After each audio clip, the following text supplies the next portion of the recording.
Chair referred the following bills, which the clerk will now read. Referrals, February 3rd, 2025. House Resolution 51 to Appropriations, House Bill 456 to Health, House Bill 449, House Bill 454, House Bill 458, those three to Judiciary, House Bill 455, Labor and Industry, House Bill 457, Liquor Control, and House Bill 453 to Veterans Affairs and Emergency Preparedness.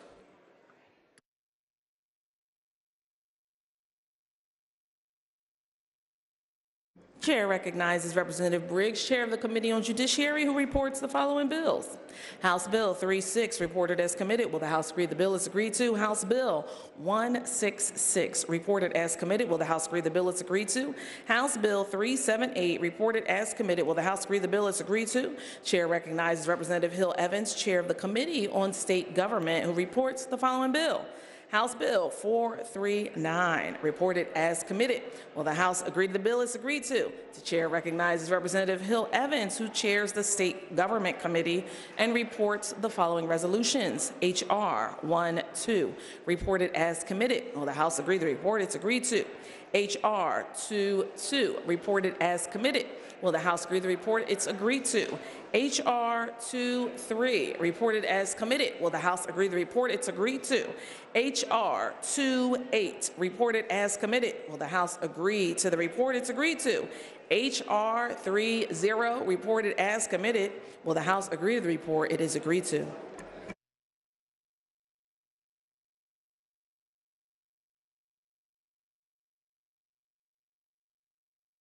The Chair recognizes the Majority Leader, who presents the following resolution, which the clerk will now read. Resolved that the Speaker appoint a committee of 3 to escort the Governor to the Hall of the House for the purpose of attending a joint session of the General Assembly. On the question, will the House agree to the resolution? Those in favor say aye. Those opposed, no. The ayes have it, and the resolution is adopted. The Chair appoints as a committee to wait upon His Excellency the Governor, Representative Webster, Representative Boyd, and Representative Kerwin. The committee will proceed with the performance of its duties.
The chair grants the following access to the floor for photography and videography for a period not to exceed 10 minutes during the governor's budget address.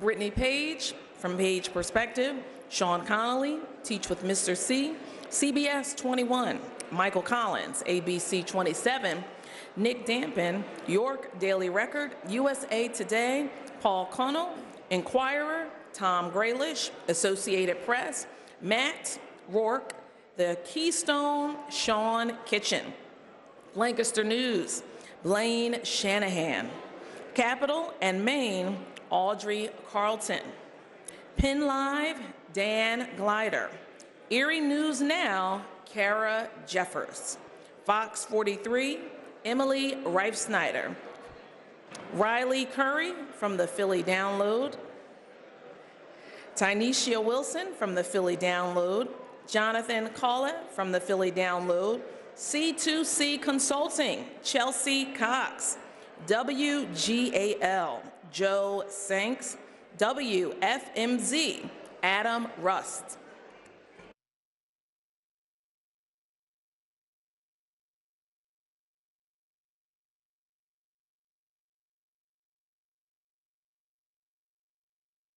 The House will be at ease as we await the arrival of the Pennsylvania Senate.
House will come to order.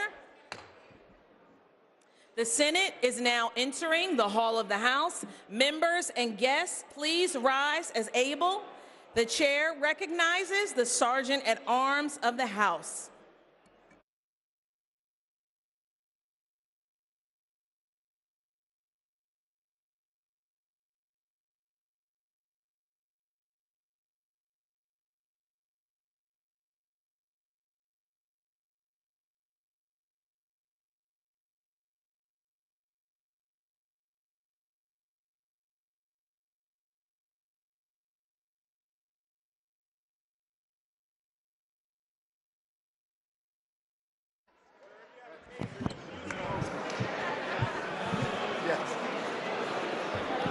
Madam Speaker, the Senate is now present in the hall of the House. The Speaker requests that Pennsylvania Lieutenant Governor, the Honorable Austin Davis, preside over the proceedings of the joint session of the General Assembly. The President of the Pro Tem of the Senate, the Honorable Kim Ward, is invited to join us and be seated on the rostrum. Members of the House and the Senate will be seated.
Members will take their seats.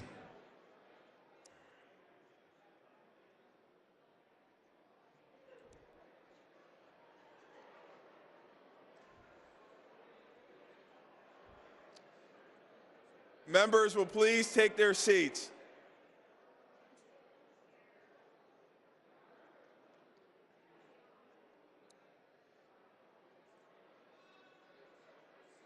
This being the day and the hour agreed upon by a concurrent resolution of the Senate and the House of Representatives to hear an address by His Excellency the Governor Josh Shapiro, this joint session will please come to order.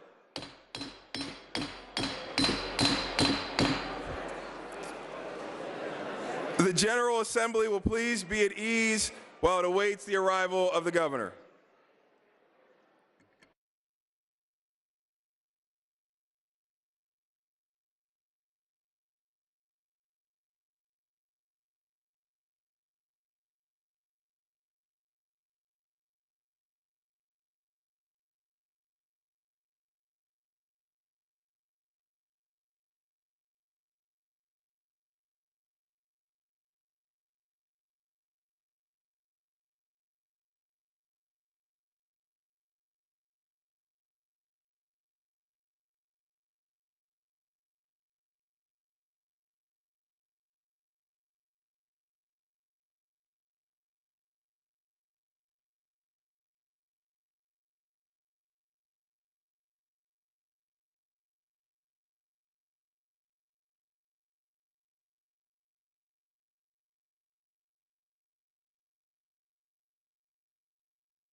grab the speaker.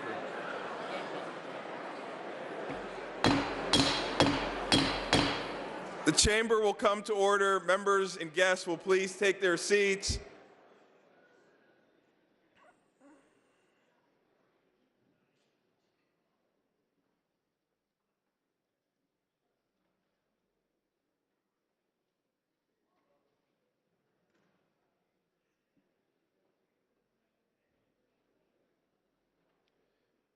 The General Assembly will come to order. The governor is entering the hall of the House. Members and guests, please rise.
The chair recognizes the committee to escort the governor, the gentleman from Venango County, Senator Hutchinson.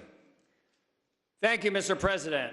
Mr. President, Madam Speaker, members of the General Assembly, as chair of the committee to escort the governor, I wish to report that His Excellency, the governor, is present and prepared to address the joint session.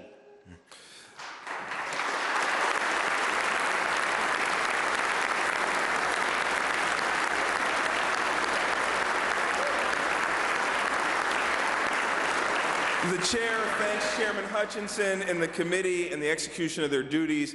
Members of the General Assembly, I now have the honor and the privilege of presenting His Excellency, the Governor of the Commonwealth of Pennsylvania, the Honorable Josh Shapiro, who will now address this joint session.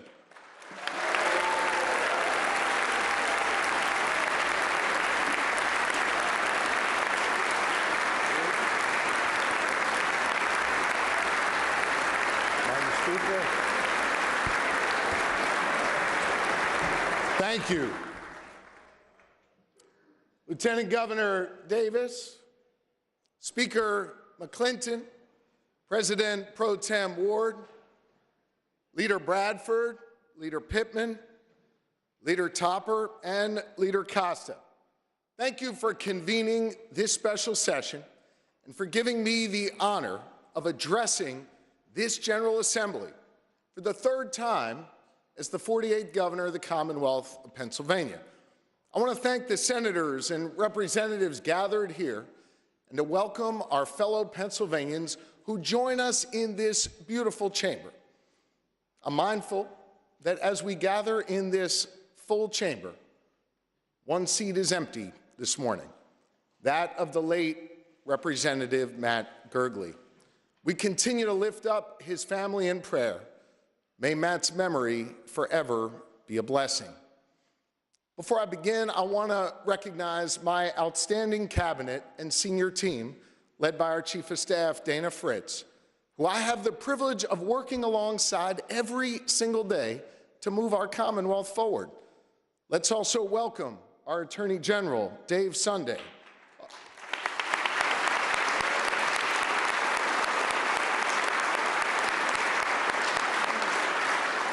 our Treasurer, Stacey Garrity, and our Auditor General, Tim DeFore.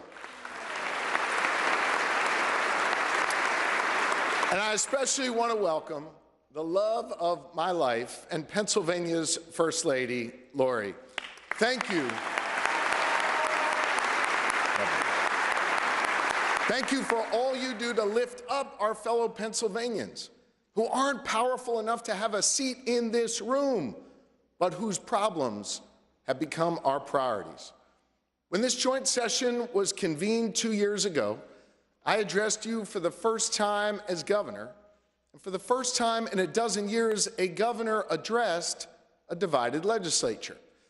I told you then that we needed to work together, and if we did, we could do big things. And over the last 700 days since that address, I've traveled all across this Commonwealth. I've gotten to see its splendor and meet with folks from all different walks of life. I've stood with our fellow Pennsylvanians in times of triumph and tragedy. Right now in Northeast Philly, people are walking around in their Eagles green, excited about the Super Bowl, while at the same time trying to process the horror of what happened on Cottman Ave on Friday night. Our thoughts and prayers are with the families of the victims of that terrible plane crash, and we're praying for a full and speedy recovery for those injured and battling right now. But through that tragedy, we've seen what makes Pennsylvania so special, our resilience and our willingness to band together to make it through tough times. Neighbor helping neighbor, every level of government working together. We can learn something from that example. And over the last 2 years, I think we have. Because despite our disagreements, we've worked together to get stuff done. We solved problems that languished for decades. We focused on common sense and delivered real results to make a real difference in Pennsylvanians' lives. I'm proud of that work, and you should be too. While there are still many challenges before us and many more problems to solve, we now have a real foundation to build upon. Today, I can report that Pennsylvania is on the rise. 170,000 more Pennsylvanians are working today than when I began my term 2 years ago. We've enrolled 12,000 new apprentices, giving more young people the freedom to chart their own course and the opportunity to succeed. We've attracted over $3 billion in private sector investment and become the top state in the Northeast for regional economic competitiveness. Pennsylvania is on the rise. Our seniors, like Bob Coleman, who join us here from Perry County today, they're staying in their homes because we gave Bob and 520,000 other seniors $320 million in tax cuts.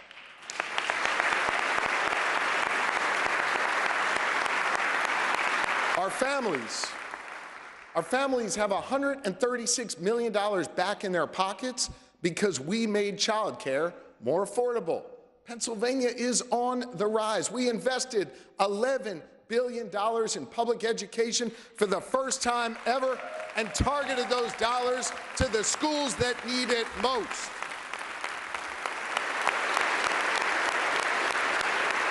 That's right. We did that together.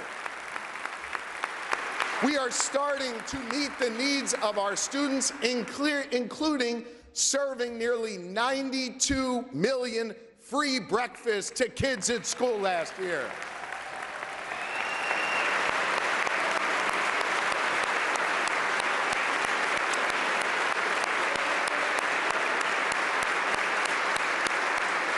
Pennsylvania's on the rise. We processed over 28 million permits in record time, eliminated backlogs, and cut wait lists for life-changing services. We are moving at the speed of business here in Pennsylvania. We've made wise investments that are beginning to pay off. And we still have billions of dollars in surplus at a time when neighboring states are facing serious deficits. Bridge repairs are up, and violent crime is down. Pennsylvania is on the rise.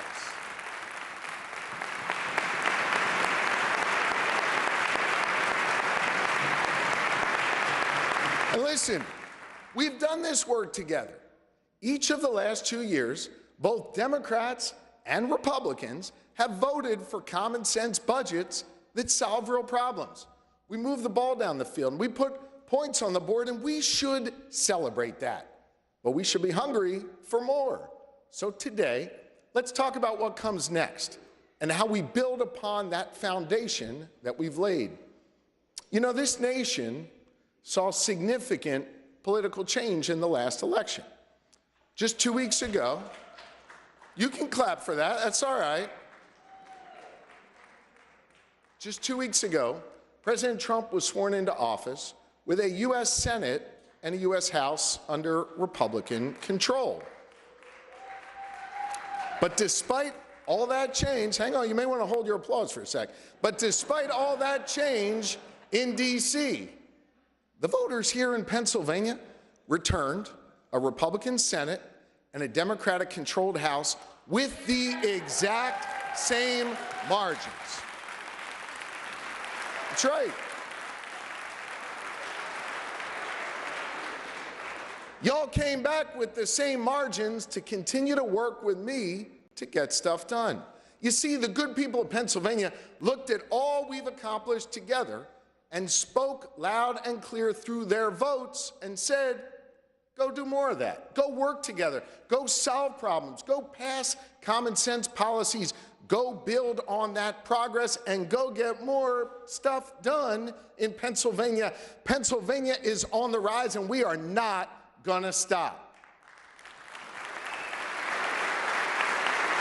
You see, we have the resources that we need to make smart investments now and to maintain a responsible balance in reserve. My administration has worked to cut costs and use our money more wisely. Last year, I directed our budget secretary to begin a comprehensive review of every program we offer in our Commonwealth. Known as the REMAP initiative, we started with 3 agencies and identified inefficiencies and costs that can be eliminated. This budget incorporates those savings by sunsetting programs that are duplicative and don't work. In addition to the savings from the REMAP initiative, I directed our Secretary of the Department of General Services to conduct the first ever comprehensive review of every space this Commonwealth owns or leases. The way we work has changed. We need more technology, more hoteling space, and more areas for collaboration. By using the buildings we own as effectively as possible and reducing our reliance on external parking and office leases, we are going to save the Commonwealth tens of millions of dollars over the next several years. And when we save that money, it gives us a chance to invest in the things that matter most, like great schools for our children.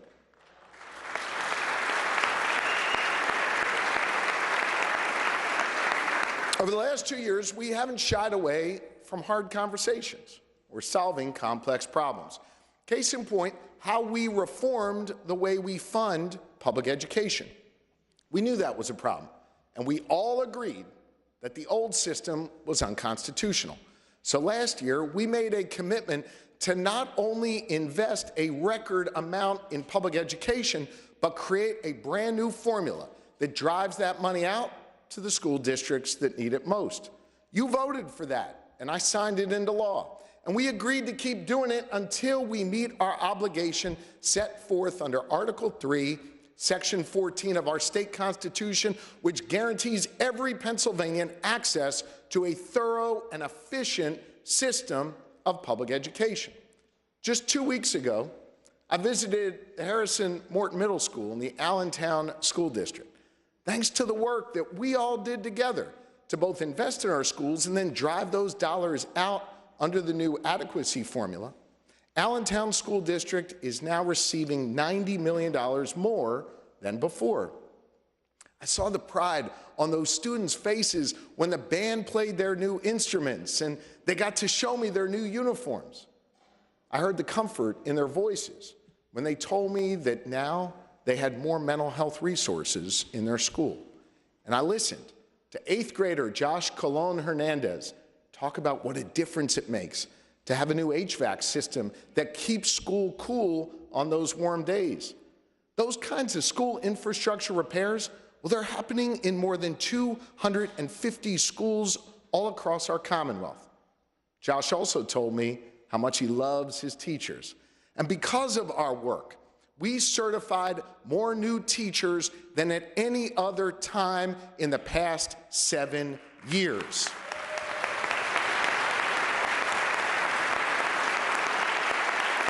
Together, we identified a teacher shortage crisis as a looming issue, and we did something about it to address it. We created a new initiative to fund student-teacher stipends to make sure those who are just getting started in this profession are paid for their hard work. I'm proud to welcome Melanie Williams here today. Melanie completed student teaching at Centennial School District in Bucks County last fall. She's the sole provider for her family, and she was only able to student teach because of those stipends. We're putting more teachers, there you go. Thank you.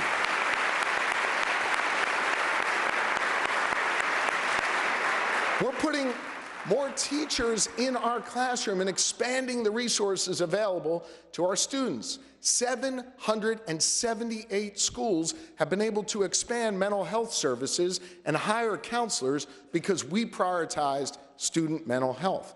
And over 75,000 young people are charting their own course through VOTEC and CTE classes. That's 3,500 more than before. But there's still work to do before we can say we've met our constitutional obligation. My budget continues the path we set out on last year by investing an additional $526 million through that adequacy formula.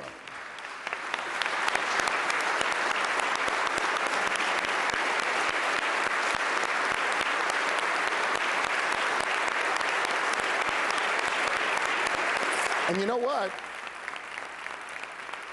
That $526 million figure, that's the exact same number we agreed to last year. This budget also continues our support for school repairs, mental health, free breakfast, student-teacher stipends, special education, and a whole lot more. What we're doing on education is working now. Let's continue to build on this foundation that we've laid. You know, education isn't the only problem that we're solving together. We knew it was a problem when those shady middlemen could jack up the cost of prescription drugs while driving our community pharmacies out of business. So we came together to pass landmark reform that bring transparency to how pharmacy benefit managers operate in and keep more money in Pennsylvanians' pockets. Protect.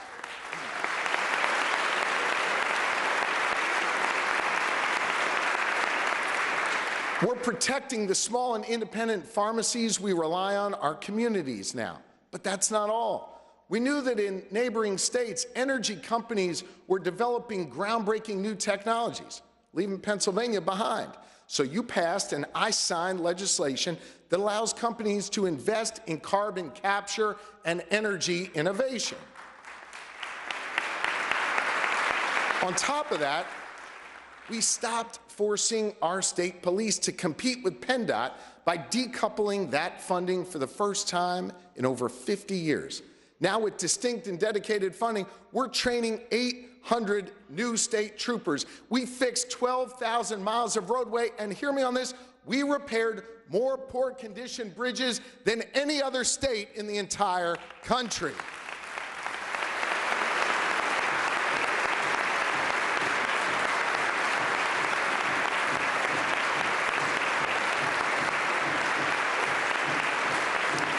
These are just some of the examples of the many problems that we solved together.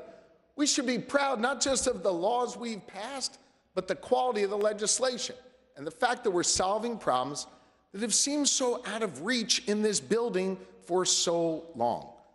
So let's solve more problems together, starting with regulating those so-called skill games.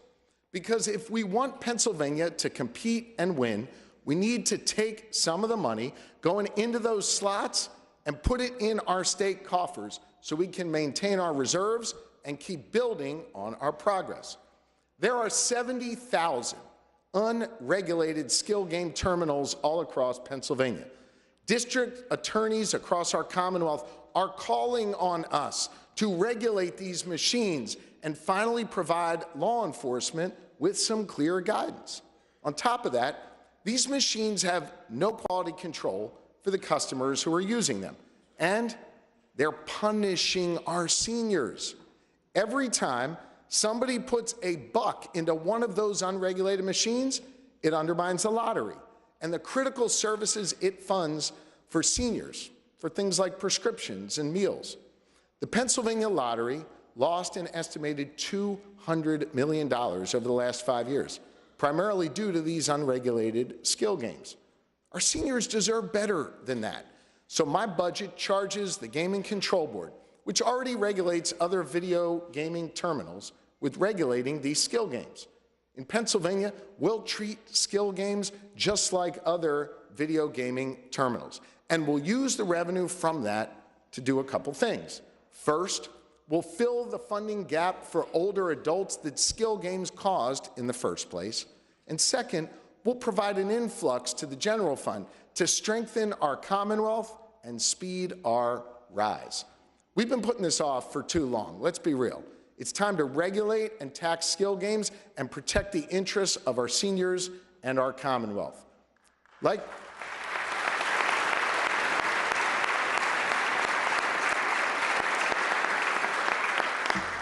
skill games, there's another issue that's long overdue to regulate, and that is adult use cannabis. 24 states have already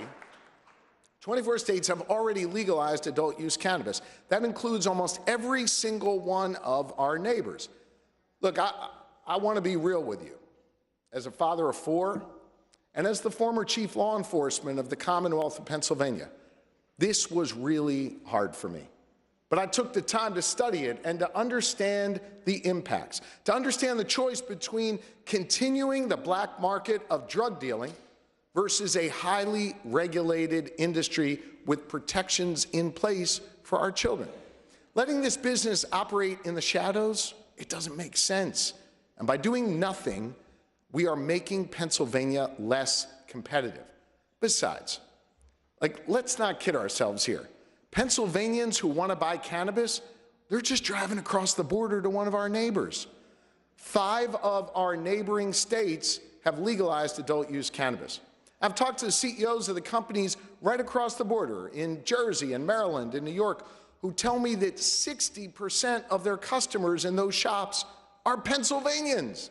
We're losing out on revenue that's going to other states instead of helping us right here. We're losing out on an industry that over the first 5 years will bring in $1.3 billion in revenue to our Commonwealth.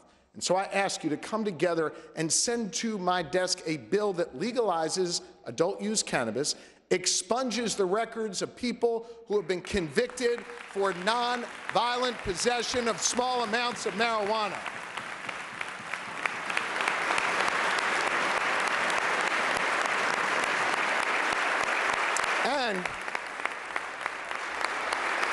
And a bill that sets reasonable regulations, protects public safety, and gives communities that suffered from the criminalization of cannabis an opportunity to succeed. I know some are going to say it's complicated, but look, this has been talked about for years. And in just the last 2 years, Ohio to our west, Maryland to our south have legalized, and we keep falling further behind. I've been heartened by the fact that more and more Republicans are joining Democrats coming on board to embrace liberty and economic opportunity. Let's get this done together.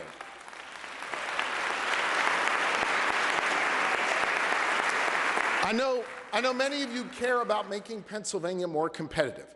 And thanks to the work we've done together over the past 2 years, we are competing again. We're building new industrial sites that will host factories and labs and power plants. We're improving our main streets and supporting the small businesses that line them. We developed a plan to revitalize downtown Pittsburgh and leverage $60 million in state capital to generate $600 million in private sector investment for the Golden Triangle.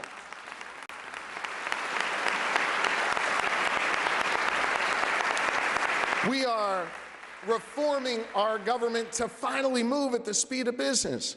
We took a hard look at our permitting, licensing, and certification processes, and we slashed wait times. We cleared backlogs, and we fixed systems that hadn't been looked at in years. Now it takes just 3 days to get a business license instead of 8 weeks. You can get a new barber license same day instead of waiting 12. Look, time is money. Time is money. And we've got now a permit fast-track process for major economic development projects like Bellwether in South Philly and Project Hazelnut in Hazleton. We now have a money-back guarantee making sure permits get processed on time. And hear me on this. Since that guarantee went into effect 15 months ago, we have only had to process 4 refunds out of millions of permits. Our team in the Commonwealth is doing a great job. Last year, you passed and I signed into law the SPEED Act to move projects more quickly through the environmental review process. For years, people in this building have been talking about permitting reform. We've actually gotten it done, and the results speak for themselves. We jumped 25 spots, more than any other state in the whole nation, going from one of the most burdensome states in terms of occupational licensing to one of the best, according to a trusted national index. And Site Selector magazine named us the top state in the Northeast for economic competitiveness. We're moving at the speed of business, and we are inking major deals again. Last year, you all came together to deliver $1.1 billion in new funding for economic development. And as a result, of that $1.1 billion in incentives that you passed, we've secured more than $3 billion in new private sector investment. That's a great ROI for our taxpayers. Companies like Gecko Robotics in Pittsburgh and Martin's Potato Rolls in Chambersburg, they're growing now with our help. We're also attracting companies from all over the world to relocate right here in Pennsylvania. From Il Pastaio, a world-renowned pasta maker that opened up, get this, their first American manufacturing facility in Union County, to biotech companies like Adair Pharma Solutions, who recently moved their headquarters from Jersey to Northeast Philly. Businesses are choosing Pennsylvania again. And it's not just businesses that are choosing Pennsylvania, it's big events too. I'm proud of the fact that we landed the NFL draft in Pittsburgh.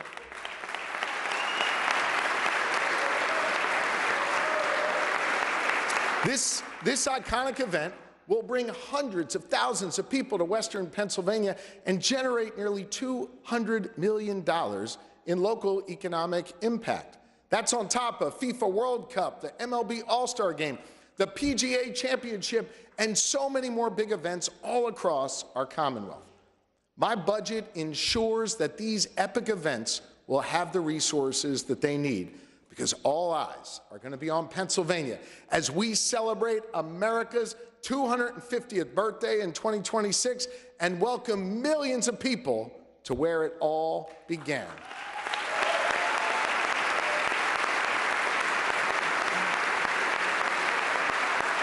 Every year, Pennsylvania welcomes nearly 200 million visitors as they enjoy their own great American getaway.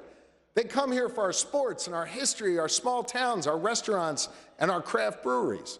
They also come here to experience our Commonwealth's natural beauty on a kayak, on horseback, by bike, and yes, even in an RV with their 4 children. Last year, we worked together to invest in tourism, and it's already paying off with more interest, more visitors, and more hotel rooms booked. So this year, let's build on that foundation by connecting more trails and creating more state parks. This budget expands Lehigh Gorge State Park to include the popular Glenanoco Falls Trail and creates Pennsylvania's first underground state park at the incredible Laurel Caverns. By the way, Laurel Caverns will be our 125th state park. Pennsylvania is home to some of the most beautiful, remarkable places in the country, and I want more people to experience them. This is a budget that looks to the future, whether it's supporting America 250 or expanding access to our parks and trails, all of which are free, by the way. And as we look to the future, we need to invest in the key sectors that are going to fuel our growth. That's why our economic development strategy identified 5 pillars of opportunity: energy, agriculture, manufacturing, robotics and technology, and life sciences. This budget supports all 5 sectors, but I want to focus on life sciences for just a moment, because this is an area where we are poised for explosive innovation and growth. If you look at the landscape of life sciences, 2 regions have really dominated our country for many years: the Bay Area and Boston. And listen, it pains me to utter the word Boston given my serious hatred of the Boston Celtics. But facts are facts here. But after them, there's a huge drop-off and a huge life sciences void that should be filled by us.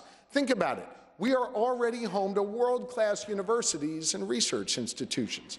Penn, Pitt, and Penn State all spend over $1 billion annually on groundbreaking research and development. And taken together, our colleges and universities rank 4th in the nation in life sciences R&D spending. Over 100,000 of our fellow Pennsylvanians work in this industry at places like Crystal Biotech in Western PA, Spark Therapeutics in Philly, and GSK in Lancaster County. The foundation is there. We just need to connect the dots and create an ecosystem where innovators and entrepreneurs can really thrive. That's why my budget delivers $65 million more for innovation and specifically designates $30 million for life sciences to help our industry leaders share data, commercialize their discoveries, and unleash Pennsylvania's full potential. This is desperately needed. In the last 5 years, get this, Pennsylvania companies received 10,783 new life sciences patents. That's the 4th highest number in the entire country. But we only received 3% of the venture capital flooding into life sciences. That means we're effectively doing the research, but then we're losing out on the commercial opportunities to other states. We should change that, because when life sciences grow and thrive, we not only improve people's lives, but we improve other major industries too. Let's take B. Braun, a leading life sciences company in the Lehigh Valley. They produce IV fluids, pharmacy products, and complex medical devices. And last year, they sourced $200 million in raw material and equipment from over 100 Pennsylvania-based suppliers. That includes materials from Exton, resins from Pittsburgh, and moldings from Meadville. Life sciences feeds into every other sector of our economy and supports real growth. Did you know that the #1 purchaser of eggs from Pennsylvania poultry farmers is a life sciences company? Sanofi Pasteur purchases 200 million eggs from those farmers every single year to power our work. So much of our economic development is really intertwined, perhaps nothing as much as agriculture. That's why for the first time ever, agriculture is now at the center of our economic development strategy. Ag isn't just part of our rich heritage in Pennsylvania. It is a key part of our future. There are 50,000 farms across Pennsylvania that contribute $132 billion to our economy and support almost 600,000 Pennsylvania jobs. To ignore that isn't just disrespectful. It doesn't make sense economically. 62% of those farms are less than 100 acres. Pennsylvania has more small and mid-sized farms than almost any other state in the whole country. So when we talk about agriculture, we're not just talking about these big farms. We're talking about our small businesses, too. There are few things more noble in life than working every day to feed our neighbors. We have to support and invest in Pennsylvania farmers.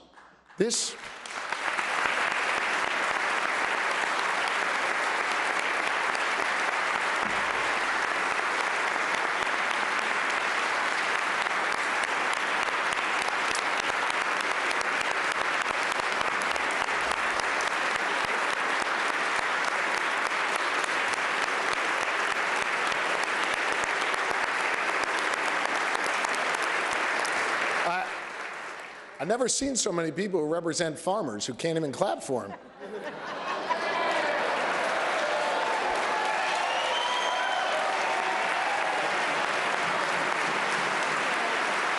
You know, this body came together last year to create the first Ag Innovation Fund in the nation. You seeded it with $10 million to start, and the response has been overwhelming. In the first year, the Department of Agriculture received 159 applications for nearly $70 million worth of innovation projects. The demand is there, so I'm coming back to you with a plan to more than double funding for ag innovation. As we help our farmers embrace the latest technology, we also need to be there for them when disaster strikes. For months, we've known that high-path avian influenza was likely to return to our Commonwealth. We've taken aggressive and proactive steps to communicate with our farmers, from our major commercial sites to our Amish community, and to encourage them to put biosecurity measures in place. While other states have been slow to react, we have been proactive, and it's helped us avoid the worst so far. But last week, we confirmed the first case of high-path in a commercial flock this year in Lehigh Valley. And over the weekend, a commercial flock was infected in Middletown in Dauphin County.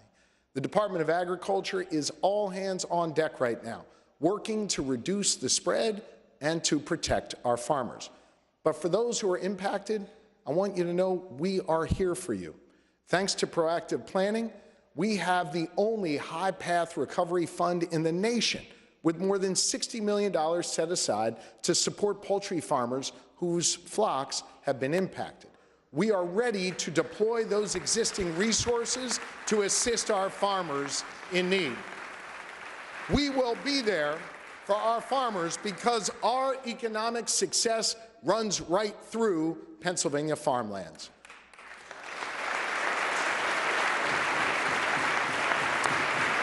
Economic success requires us to ensure a farmer, a life sciences company, or a small business can get their goods to market, and that people who do the work can get to and from the job site.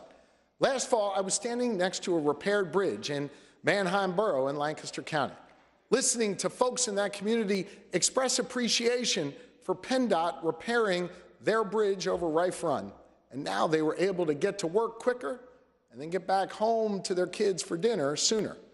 In my first 2 years as your governor, we've delivered over $380 million in new funding for our roads and bridges and used it to repair more poor condition bridges than any other state in the entire country. On top of that, we repaired 12,000 miles of roads. That's more than any other time in the last decade. We are building out a transportation network that puts our tradespeople to work, strengthens our businesses, and improves our quality of life. But look, I am mindful that for some, going to work and coming home in time for dinner doesn't take you over a rural bridge like Rife Run. Instead, it requires you to ride a bus or hop a trolley, a train, or the subway. And just like we repair and maintain the bridges on those rural and suburban communities, we also owe it to Pennsylvanians in Pittsburgh and Lancaster, and yes, in Philadelphia, who rely on mass transit.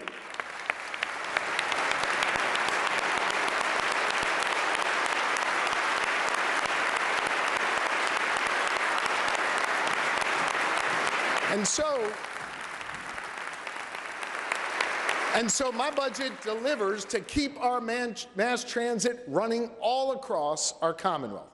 And while we're at it, let's deliver more funding for roads and bridges, especially in our rural communities, so we can continue that progress too. It should not be an either or. This should be a both and. Whether you're a mom,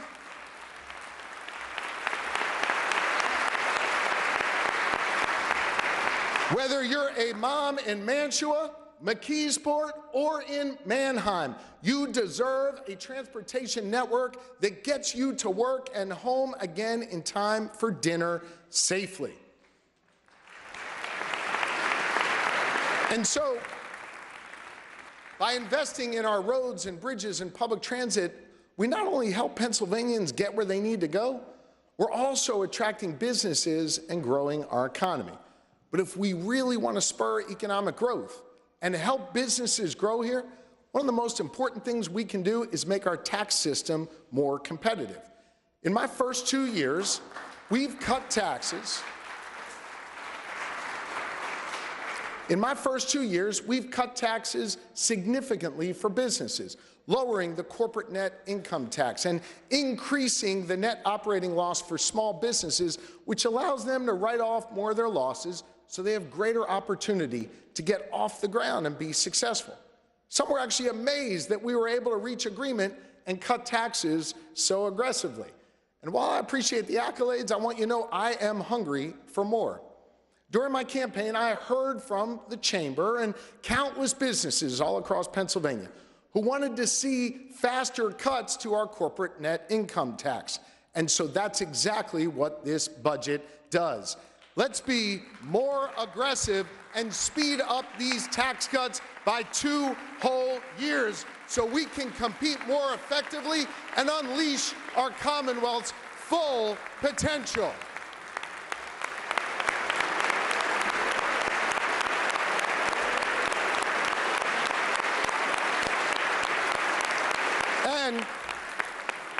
And while we speed up those tax cuts, let's make our tax system simpler, more modern, and more streamlined to spur on even more economic growth. Let me give you an example. Unlike most other businesses in Pennsylvania, banks and financial institutions pay one of 3 separate taxes instead of the corporate net income tax. One of those bank taxes is so old, it was passed when President Abraham Lincoln led this country. Let's eliminate those 3 outdated bank taxes and make our system simpler and more consistent. This is common sense stuff. And you know what else we can do to make our tax system more fair and consistent? Well, we can close something called the Delaware loophole.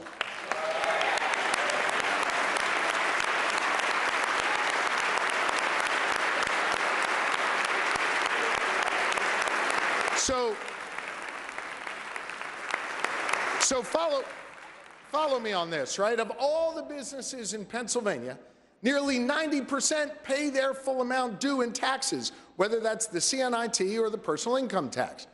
But 11% of those businesses, and you know, they're typically the big ones who can afford big-time accountants and high-priced lawyers, well, they take advantage of a loophole in our system to avoid paying their fair share to our fellow Pennsylvanians. It's not fair that they get a free pass while everybody else pays. Think about it. They generate a lot of revenue here in this Commonwealth. They use our roads and bridges and schools and parks, and then they avoid paying taxes here due to an outdated loophole that 28 other states have already closed. That includes states like Texas and Utah, New York and West Virginia, states led by Democrats and states led by Republicans. So let's close the loophole, cut taxes more aggressively, and move on from Civil War era fiscal policy. It's time to get that done.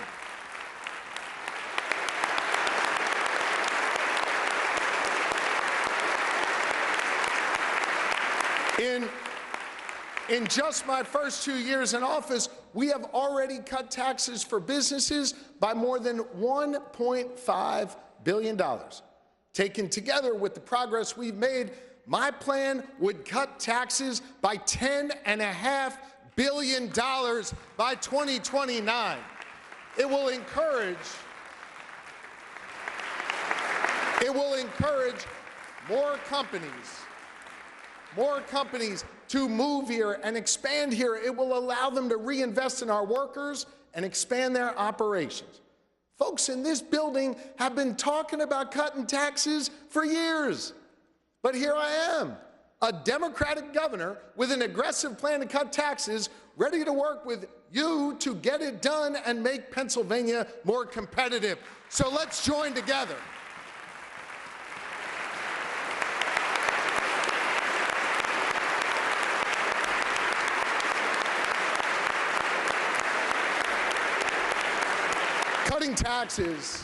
Cutting taxes is important to strengthen our economy. But no matter what sector you're in, it's important to remember we are a people-powered economy. And we've got to invest in the people who are doing the work here. One of the biggest problems we face in Pennsylvania is workforce shortages. That's why I've been focused on expanding our workforce from my very first day in office, when I signed an executive order to make 92% of state government jobs open to Pennsylvanians without a college degree. Since then, nearly 60% of all new hires here in the Commonwealth do not have a college degree. Taken together with what we've invested in education to address workforce shortages and help businesses find the workers, we are now helping grow our economy. This budget builds on that foundation and places a special emphasis on workforce development. And I want to be clear, workforce is different than employment. There are 170,000 more people working today than when I took office, and our unemployment rate is near historic lows. What I'm talking about is the future of our workforce. We need to ensure that we have enough trained workers in the industries that will fuel our growth. We face growing workforce shortages across several critical sectors, including childcare, direct care, and health care. This isn't unique to Pennsylvania. Other states are grappling with this problem too. But we know how to solve problems here, so let's get to work on it. It starts by respecting all paths to success. Some Pennsylvanians join the workforce right out of high school. Some complete an apprenticeship. Some join the military. Some go to college. There are many paths to success, and we've got to respect and support all of them. That's what we've done together over the past 2 years, increasing funding for VOTEC, career and technical education, and apprenticeships by nearly $65 million. Today, our Commonwealth invests 50% more in workforce development than the day I took office. As a result, we've created over 110 new pre-apprenticeships and registered apprenticeships in just 2 years. And we've trained over 29,000 500 Pennsylvanians in fields like welding, manufacturing, transportation, and ag. As I said, there's many paths to success. And last year, we came together to make the first significant progress on higher education in 30 years. We directed significant resources toward our public universities and community colleges, while at the same time expanding access to scholarships that make a college education more affordable. And we finally started to fix the problem that I identified in my first budget address of universities competing against each other for limited dollars and then ultimately driving up the cost for students. We created a coordinating council to ensure that we're all rowing in the same direction. And for the first time ever, we are going to incentivize outcomes, paying our universities for their performance in meeting goals like graduating students with in-demand degrees and skills, graduating first-generation college students, incentivizing universities when their graduates stay and work here in Pennsylvania. And so now we need to build on that foundation. My budget keeps up the scholarships and grants we funded last year, and it fully funds that performance-based formula for Pitt, Penn State, and Temple. Let's continue the work we started to create opportunity for Pennsylvanians. There can be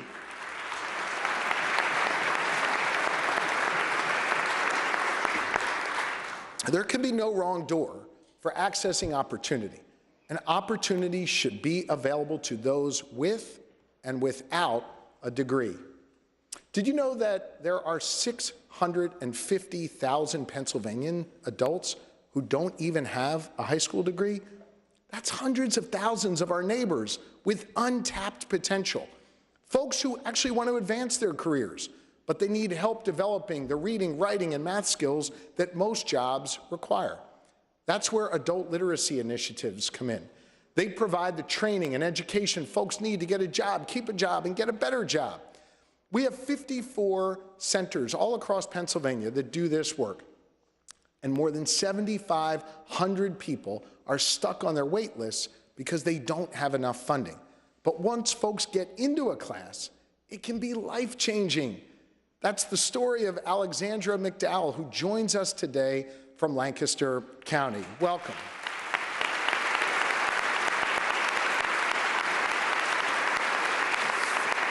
Alexandra took an adult literacy class and then got her GED, which allowed her to get a job as a home health aide, a field with a critical workforce shortage, helping herself and our fellow Pennsylvanians.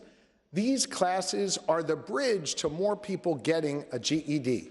That's why this investment of $6 million in adult literacy is so critical. It's a bridge to opportunity, to grow our workforce. We need to believe in the potential of all people in Pennsylvania and not shut anyone out. So let's open up the doors of opportunity for those 650,000 Pennsylvanians who want to learn so they can walk through. There are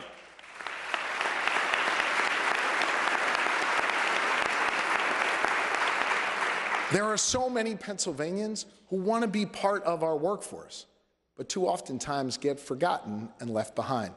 One of the greatest privileges Lori and I have had is meeting with those with disabilities who are out working, powering our economy, and putting smiles on people's faces. Whether it's when we grab a coffee at Knorr in Camp Hill, a sandwich at Biddy and Bo's in Bethlehem, or a cookie at 260 Bridge Cafe in Phoenixville. These folks might have physical or intellectual disabilities, but they're making incredibly valuable contributions in our communities every single day. We recognize that. People often underestimate what people with disabilities are capable of, but we're different here in Pennsylvania because we know that people with disabilities, they bring unique strengths to the work that they do. You know, we have an entire office in the Department of Labor and Industry that helps folks with disabilities get right into the workforce. It's called OVR, the Office of Vocational Rehabilitation. This office doesn't just give workers the skills they need, it actually fosters connections between the 50,000 Pennsylvanians who receive help from OVR and the businesses that are looking for trained workers.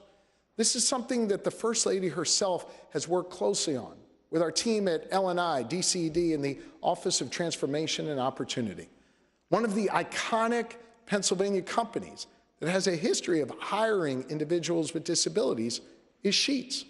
They've been working with OVR for a few years, hiring Pennsylvanians with disabilities to work in their distribution center. Recently, the First Lady went to Wawa to encourage them to also partner with our OVR team, and they agreed. Look, I know Sheetz and Wawa have always had a bit of a friendly rivalry. In fact, I know there's a bunch of people in this room who have chosen sides in that rivalry. But here's the thing. Here's the thing. Sheetz and Wawa and so many others are unified behind lifting up and employing those with special needs and disabilities. I'm proud of both companies, and we're going to keep reaching out to businesses all across Pennsylvania to encourage them to hire people who have so much to contribute to our workforce. I want to thank the First Lady for her leadership in this space and ask all of you to join her and come together to fund the Office of Vocational Rehabilitation so that work can continue.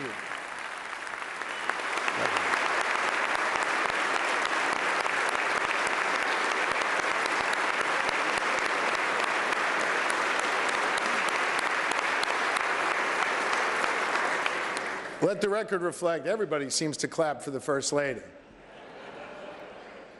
OVR is just one part of our effort to expand our workforce and address the shortages we face in key areas like childcare.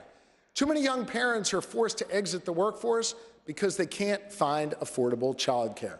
We've taken action over the last 2 years to make childcare more affordable, expanding one tax credit for families and creating another for businesses who contribute to their employees' childcare costs. But we can't just tackle affordability. We have to increase the availability of childcare. Right now, we have 3,000 unfilled jobs in childcare. If we filled those jobs, 25,000 more children in Pennsylvania could have access to childcare, and parents could have peace of mind that their kids are well taken care of when they go to work. Look, we've studied this issue from all angles with community organizations, chambers of commerce, members of my administration, and everyone reaches the same conclusion. The reason why these jobs aren't filled is because folks aren't being offered a competitive wage. Today, we're joined by Michelle Delago, the director of a child care center in Schuylkill County.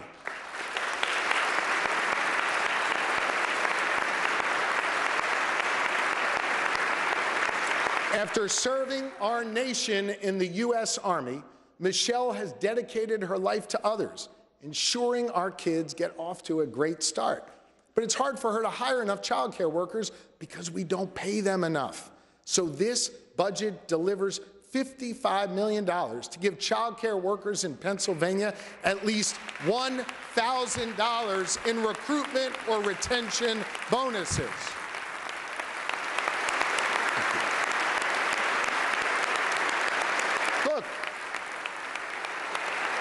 Look, we know this type of approach works to fill critically important positions. We've tried it with other jobs, including recruitment bonuses for municipal police officers. We came together to pass that, and as a result, we've been able to recruit nearly 700 new police officers across Pennsylvania.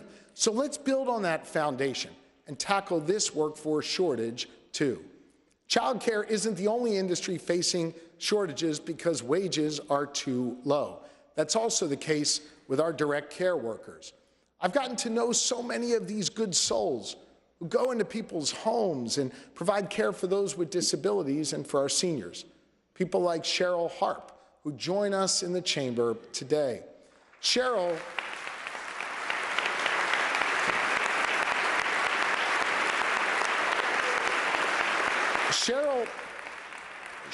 moved home to Harrisburg 10 years ago to care for Veronica, her aging mother. Thanks to Cheryl, Veronica is able to stay in her home, cared by someone who loves her deeply. Listen, we've come together as Democrats and Republicans to support those who care for the most vulnerable in our society. After years of shortchanging the IDA community, we made an historic commitment to meet their needs in this past budget, and it's working.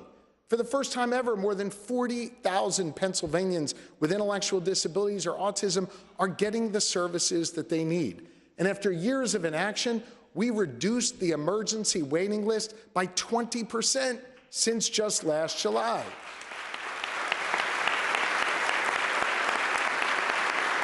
So let's continue to show we care for our neighbors this year by supporting participant-directed care and home care workers like Cheryl with increased wages, paid time off, and access to affordable health insurance.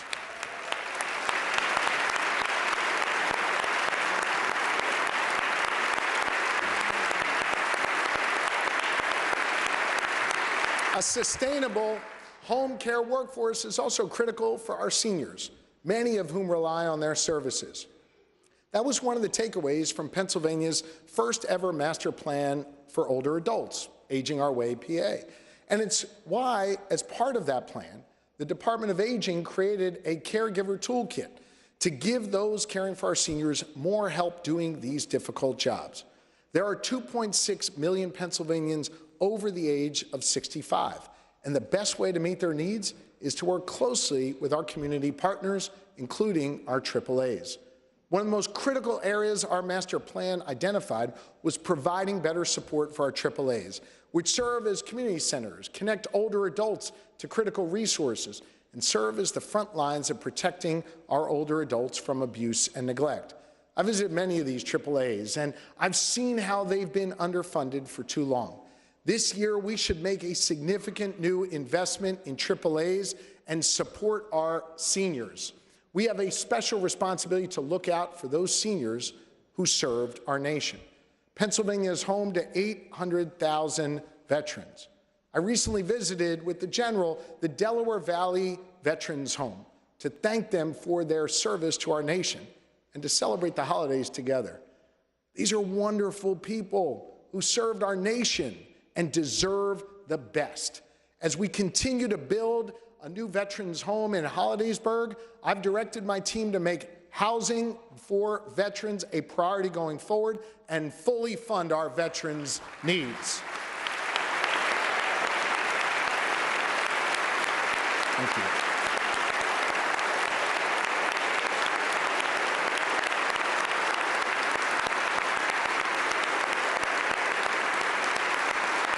So whether a Pennsylvanian lives in one of our 6 veteran homes, visits a AAA, or goes to the doctor, they deserve great care. But here in Pennsylvania, we are facing shortages of healthcare professionals, especially in our rural communities. Consider this. In urban counties in Pennsylvania, there is 1 primary care doctor for every 222 residents. In rural counties, there is 1 primary care doctor for every 522 residents. That means rural Pennsylvanians who already have to travel further distances to get to their doctor also have less access. To ensure every Pennsylvanian, no matter their zip code, has access to high-quality health care professionals, we've got to take action to build a more competitive health care workforce. Across this whole budget, we take steps to find more doctors and nurses where we need them most. And we expand an existing and successful loan forgiveness initiative to incentivize more healthcare providers and behavioral health specialists to take jobs all across our Commonwealth. There are also common sense steps we can take to ease these shortages that don't come with a price tag, like giving full practice authority to highly educated, highly qualified nurse practitioners who work under a licensed physician for at least 3 years.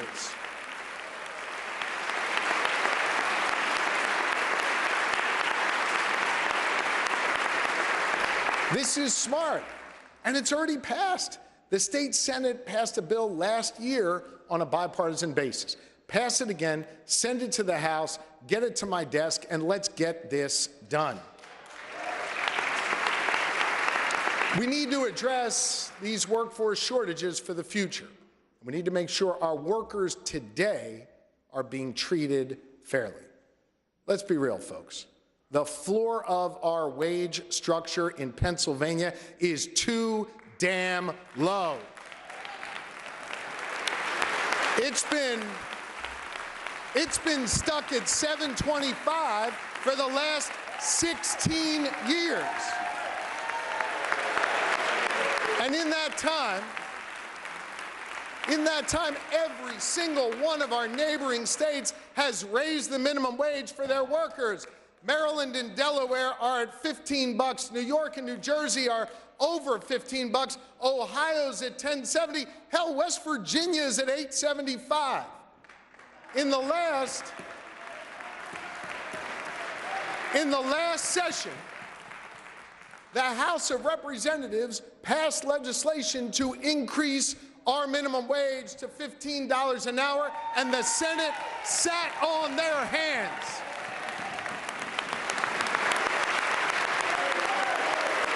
That decision to do nothing is hurting our workers.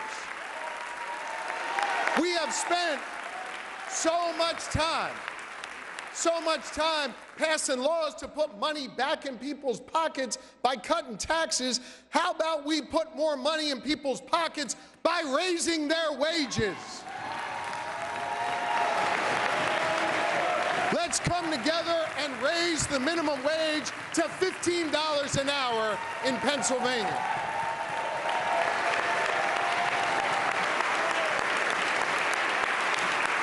This budget places a special emphasis on filling critical workforce gaps.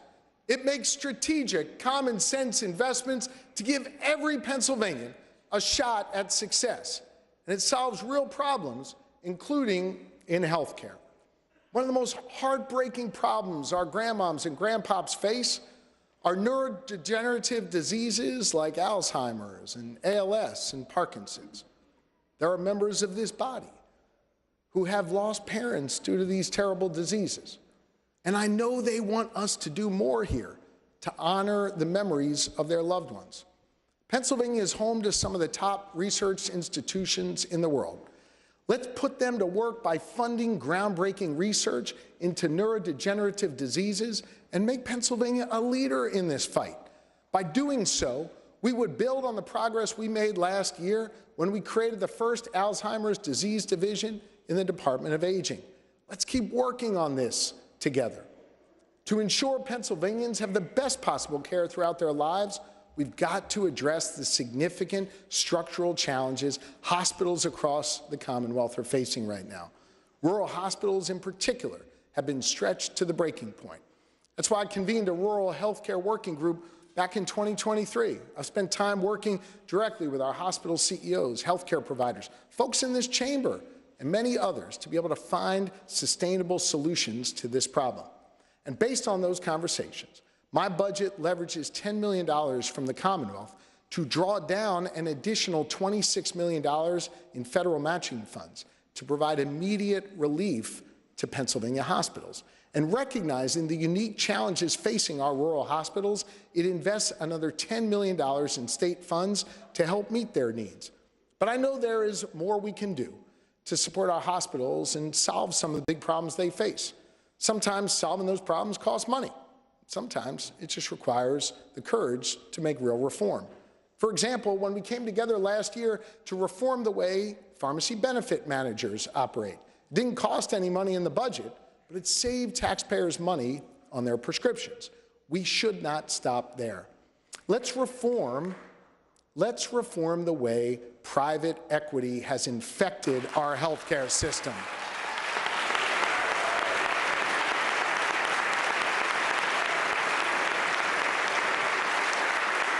Let me explain this. Let me explain this. Private equity is motivated to make a profit and to make it quickly. It doesn't mean that they're doing something wrong or criminal. They buy up hospitals and healthcare facilities, line their pockets by stripping money and resources from those facilities, and then they compromise care. Then in many cases, they skip town, leaving taxpayers holding the bag in communities without the care and services they need.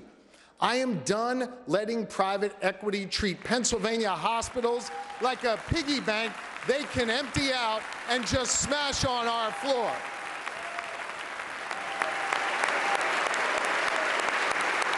So why don't you join me in standing up for our local hospitals and nursing facilities and put in place real safeguards against private equity. Let's require pre-transaction notification for all sales and mergers and acquisitions and bankruptcy claims by empowering the Office of Attorney General to review these intentions carefully, comprehensively, and with the community's best interests at the forefront.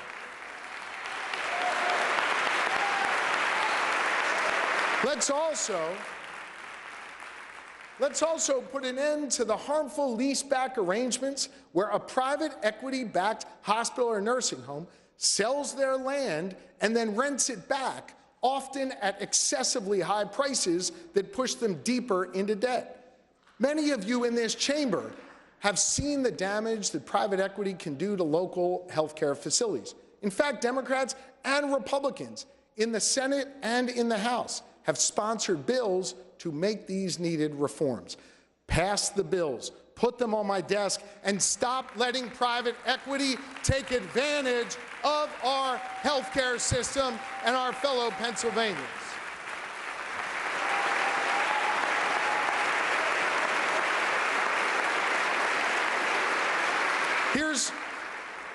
Here's something in the healthcare space that we don't often talk about.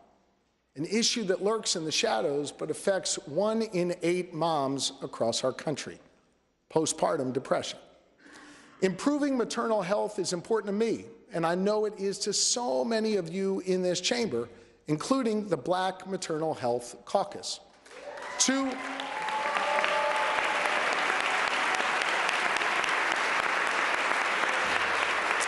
years ago, we came together to make the first ever state investment to address maternal mortality, and we doubled down on it last year. But when it comes to postpartum depression, moms in need aren't getting the help that they deserve.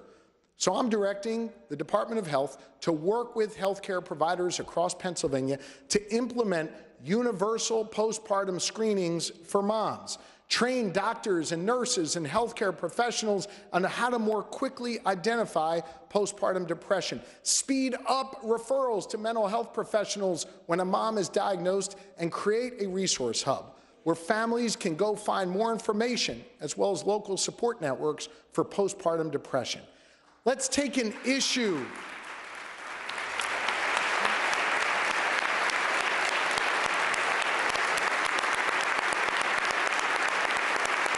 Thank you.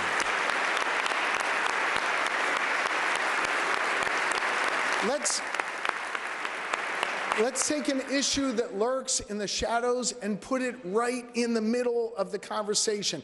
Let's end the stigma around postpartum depression, just like we've worked to end the stigma around mental health. Over the last 2 years, we've made a commitment to treat mental health just as seriously as physical health here in Pennsylvania.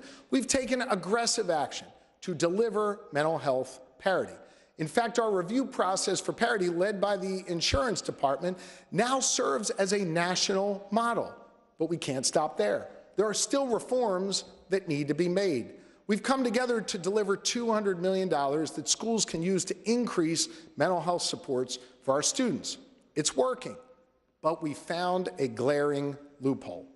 While an insurance company would normally cover mental health services for students, they often don't if those services are delivered within the walls of a school.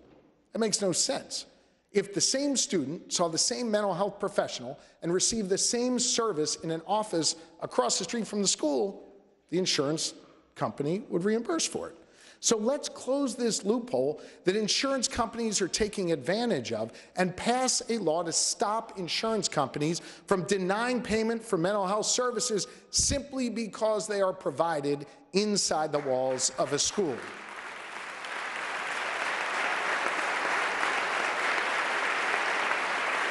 And while we're fixing mental health coverage for kids, here's another thing we should work on. Let's have transparency in pricing in healthcare. Look, if you make any other purchase, from groceries to buying the refrigerator that you store those groceries in, you can look up the price ahead of time and see what the store is going to charge you. You can shop around and make the right choice for your family based on quality and price. You should be able to pick your doctor based on quality and price too. As individuals, we go to our insurance company and we ask, how much will I have to pay to get this inhaler for my kid that he was prescribed? But we actually can't compare that to what other insurance providers would charge. Pennsylvanians deserve price transparency in their healthcare system. So this budget invests $4 million in PHC4 to develop an all-payer claims database. This database will collect medical, pharmacy, and dental claims from private and public insurers and then make them publicly available. That small investment of $4 million could save Pennsylvanians hundreds of millions of dollars on their medical bills. This is a common sense way to cut healthcare costs. Let's also enshrine the protections of the Affordable Care Act under federal law into our state law here in Pennsylvania.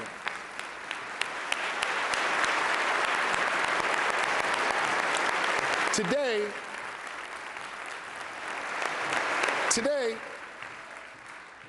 1.2 million Pennsylvanians get their health care through the Affordable Care Act. And while I know there are some who would like to do away with it down in Washington, D.C., the fact is it's working for Pennsylvanians. Pennsylvanians have come to rely on guaranteed coverage for pre-existing conditions, the guarantee that young adults can stay on their parents' insurance until they turn 26, and the guarantee that lifetime limits won't price people out of health care that they so need and so deserve. If we fail to take action and the ACA goes away, health care costs will dramatically increase for Pennsylvanians. Let's work together to make sure that doesn't happen. From childcare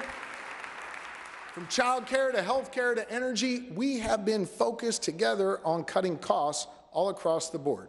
Our Commonwealth is the second largest energy exporter in the country and one of the most important energy producers in the world. Because of that, we are powerful enough to develop common sense policies that will lower costs, protect and create jobs, and take meaningful action to address climate change. Last week, I announced my vision to secure our Commonwealth's energy future, the Lightning Plan, inspired by Ben Franklin and backed by environmental groups, the building trades, chambers of commerce, consumer organizations, and even industry leaders. The Lightning Plan takes bold steps to increase energy productions, explore pathways to renewable sources, and grow our economy. It takes concrete, direct steps to cut energy costs, create jobs, hold down electric bills for families, and increase generation in our Commonwealth. The time for action is now. So when folks turn on the light switch in their homes, they won't have to worry whether the power will turn on or the bill will be too high. Here's another thing people shouldn't have to worry about: access to safe, affordable housing. In April,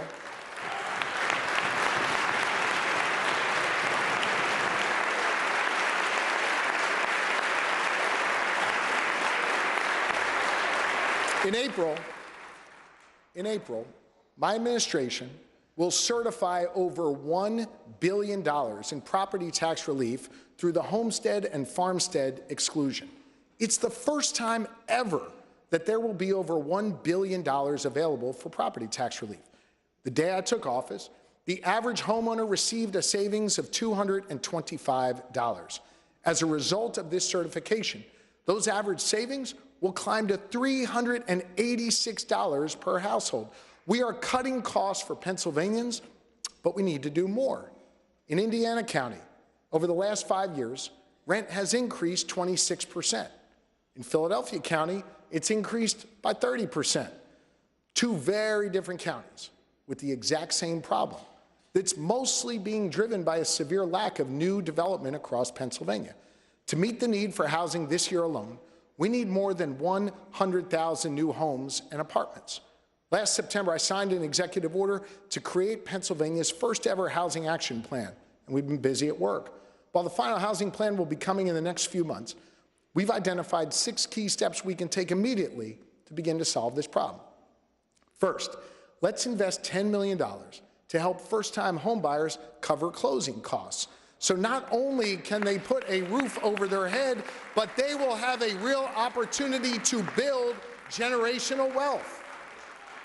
Second, let's staff up the state planning board so it can help local communities fix their permitting and zoning and code enforcement issues and build more homes more quickly. We've improved permitting at the state level. Let's help our local partners do the same. Third, let's create an interagency council on homelessness to improve support and coordination for the unhoused. Fourth, let us continue the progress we made last year by increasing our largest and most flexible affordable housing tool, FAIR. Let's increase it by an additional $10 million and reach $110 million by the end of 2028. In the last 2 years,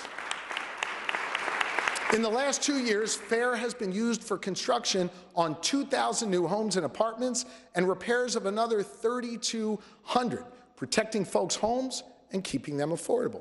Fifth, let's seal eviction records if you weren't actually evicted.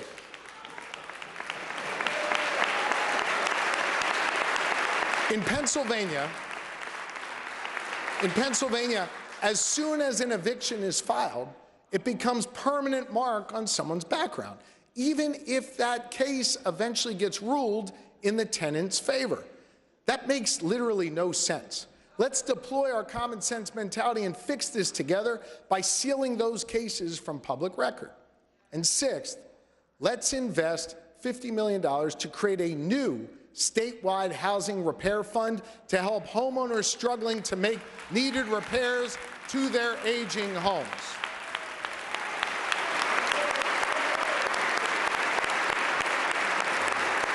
Consider this. Almost 60% of all the homes in Pennsylvania were built before 1970. Many of them are in dire need of repair.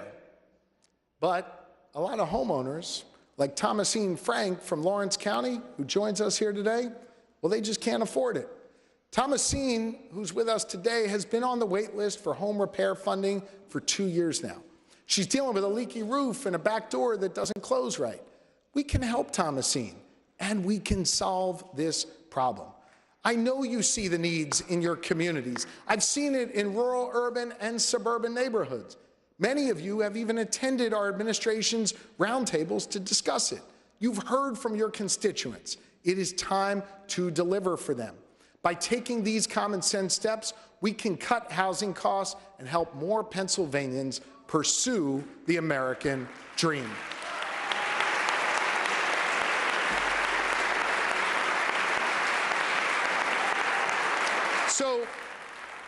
So we're cutting costs. We're cutting costs for Pennsylvanians. We're making sure they can receive the health care that they need. We're expanding our workforce, investing in our schools, growing our economy. Working together, we are solving real problems. So let's solve another by prioritizing the needs of our brave firefighters. Let me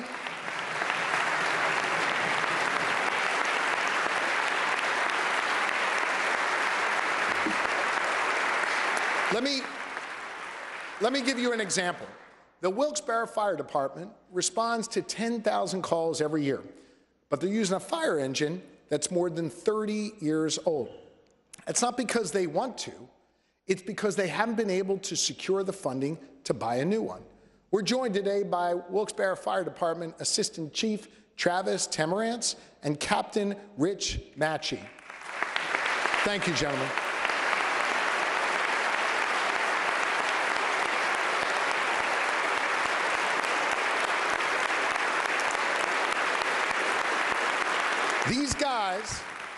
These guys and their teams literally run into burning buildings to keep us safe. We need to do right by them. My budget takes 3 concrete steps to support our firefighters. First, it creates a new competitive funding stream of $30 million in grants for our fire companies. We already appropriate $30 million through a different initiative, and that money gets spread out all across our fire companies. Firefighters know they'll get a steady stream of funding every year, and that's a good foundation. But the current system makes it hard for companies like Wilkes-Barre to make a single big purchase or an equipment upgrade. This budget solves that problem by establishing competitive grants that allow fire companies to purchase equipment, recruit and retain firefighters, and meet their unique needs.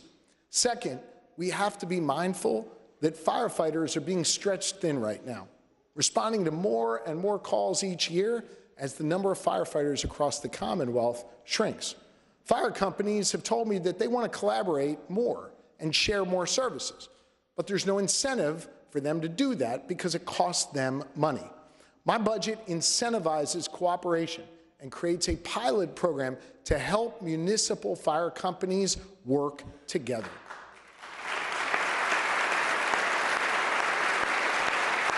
Just like our law enforcement officers and first responders, our firefighters do a dangerous job, and they deserve our support. Third, let's cover cancer screenings for firefighters every single year.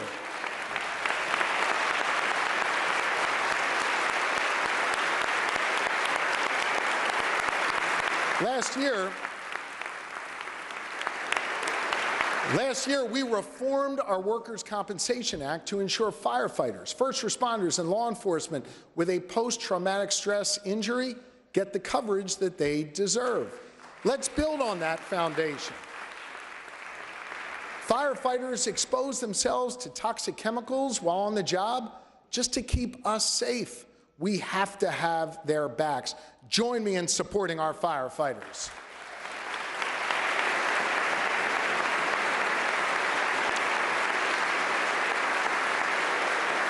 Thank you for your service.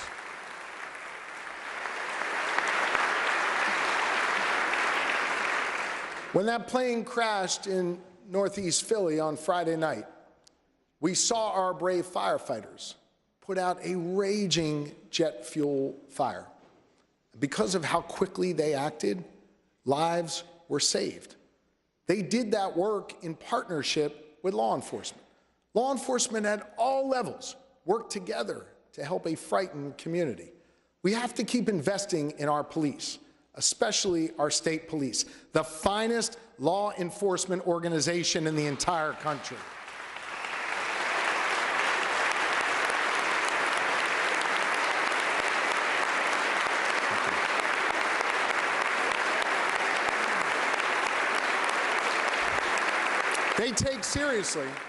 They take seriously their responsibility to be there for Pennsylvanians, from Northeast Philly to the Northern Tier.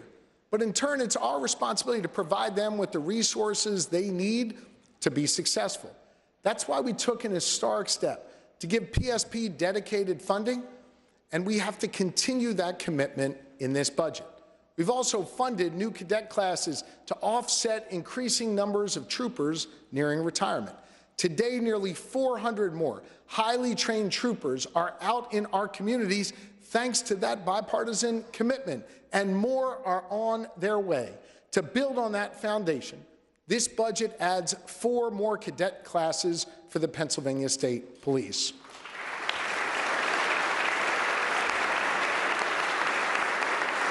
This budget also supports our corrections officers, reducing the strain on them and giving them the resources that they need to do their critically important jobs successfully.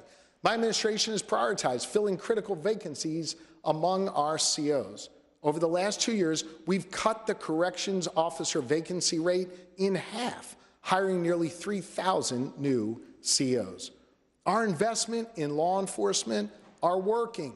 Violent crime is down across Pennsylvania.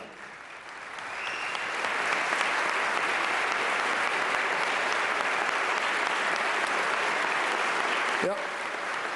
And we understand that investing in law enforcement is one part of that success. The other part is working with community groups, youth groups, and church groups to lift up their work. We created the Boost Initiative to help expand after-school programs so kids have somewhere safe and productive to go before their parents get off of work. 4 dozen after-school programs are expanding because of our collective work, giving thousands of kids more opportunities to succeed and less opportunities to engage in violence. That's a good start, and this budget builds on that foundation so we can expand our impact and make our communities safer. I want to give special thanks to Lieutenant Governor Davis, the chairman of PCCD, for connecting the dots between our state funding and the organizations on the ground who are doing meaningful work to reduce violence in our communities.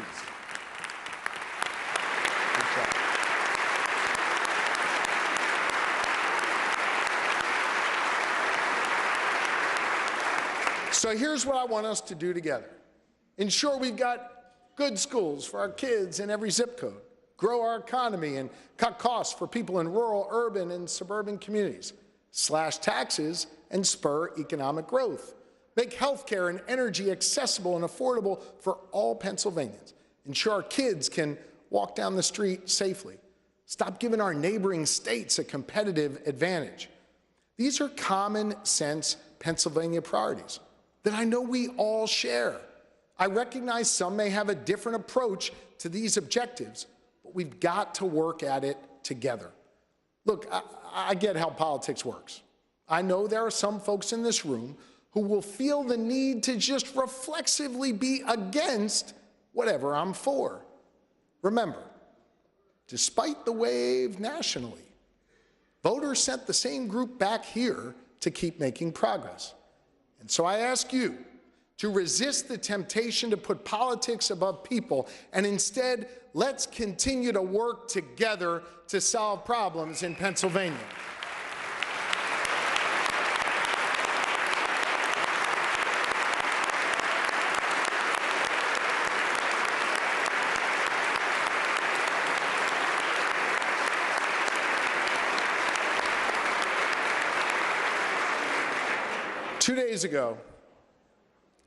Two days ago, I was standing with nearly 50,000 people in a cold field in Punxsutawney at 6 o'clock in the morning as the sun rose over the horizon. Folks from every corner of our Commonwealth were there. In fact, from all corners of this great country and several foreign countries, gathered together to see our official state meteorologist, Phil, come out and give us a glimpse into our collective future. At that moment, as we held our breath while the president of the inner circle, Tom Shingle Shaker Dunkel, waited to see if Phil would see his shadow. Tom and his wife join us here today in the back of the chamber. Welcome, Shingle Shaker.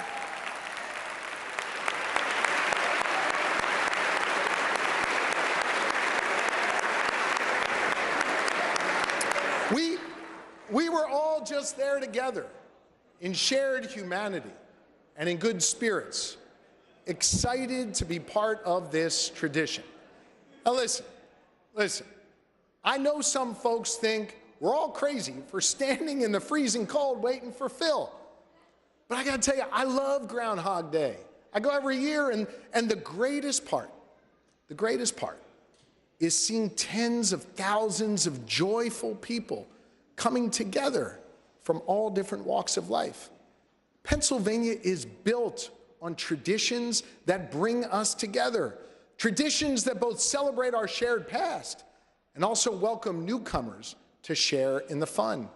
That's the spirit of Pennsylvania. And it started when William Penn first founded our home as a place that would be welcoming for all. Each successive generation has passed down those traditions. And through it all, we've made sure that Pennsylvania would be a place where everybody belongs. No matter what you look like or where you come from, who you love or who you pray to, a place where you could be comfortable being yourself.